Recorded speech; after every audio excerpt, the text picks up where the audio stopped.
Fondul Cultural Național ar trebui să funcționeze în România și spun ar trebui pentru că nu funcționează cum ar trebui. Cam ca un Art Council din Marea Britanie, care este unul din marii finanțatori în industriile culturale și creative.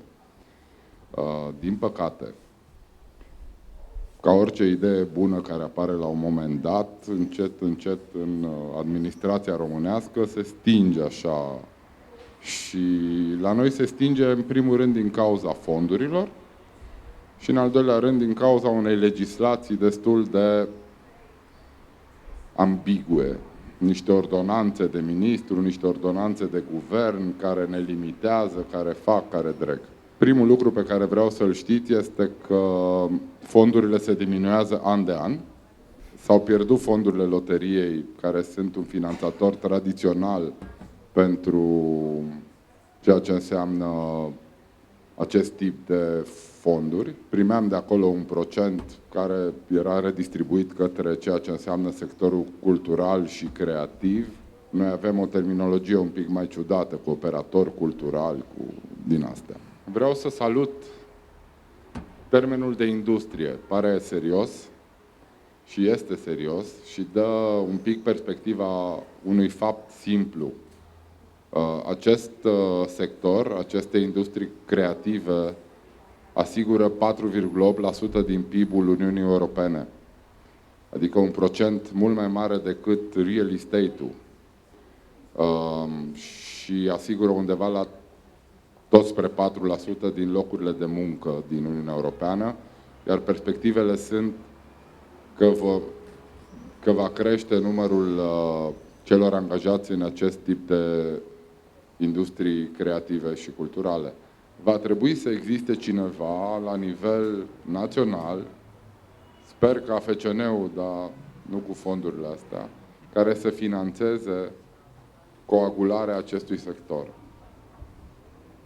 Este, sigur, în primul rând, avem aici firme, bănci care pot finanța, dar nu ele sunt responsabile. Responsabil este statul.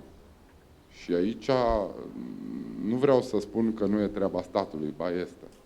Este pentru că trebuie să facă parte din strategia de dezvoltare a României. Avem? Nu. Cum nu avem nicio strategie culturală, cum nu avem nici măcar o strategie de finanțare a FCN-ului, cum nu avem strategie în general și de aceea mă bucur că există astfel de discuții, pentru că trebuie să desprindă la un moment dat o idee care să ne ghideze pe ce facem mai departe. Știți? E atât de straniu, vă spun din experiența pe care am avut-o eu la FCN și o mai am, cum se strâng câțiva oameni într-o sală și își pun problema, bine, și acum ăștia sunt banii, ce finanțăm? Și de obicei facem nimic altceva decât ce credem noi.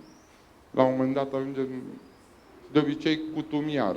Ce s-a finanțat anul trecut? Păi asta. Păi cam tot așa. Fără niciun fel de linie strategică.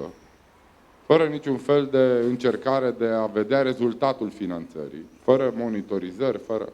Dar asta nu e valabil pentru AFCN doar. Încă, din păcate, AFCN-ul suportă presiuni din ce în ce mai mari din partea multor alți factori. Muzeele nu mai au finanțări. Arhivele nu mai au finanțări. Tot ceea ce înseamnă producție de carte vine pe o bucățică de finanțare pe care o primim de la bugetul de stat.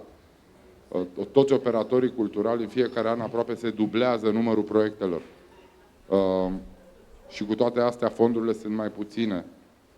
Se vede foarte clar că și finanțarea acestui organism e tot cutumiară. Există vreo soluție? Este prima întrebare. Da, soluții sunt, dar singura soluție care va face schimbare la nivel instituțional este un sector puternic în afara lui. Trebuie să facă auzit. Trebuie presiune la nivelul guvernamental pentru ca acestor industrii să li se asigure finanțări și să se insiste să existe finanțări europene, să se dea drumul finanțărilor europene pentru acest sector. Pentru că pot să vă spun un singur lucru. Pentru sectorul cultural am primit mai puțin de 1% din toate finanțările europene. Pentru că n-au părut importante. Chiar dacă nu erau banii lor, și așa nu li s-a părut important.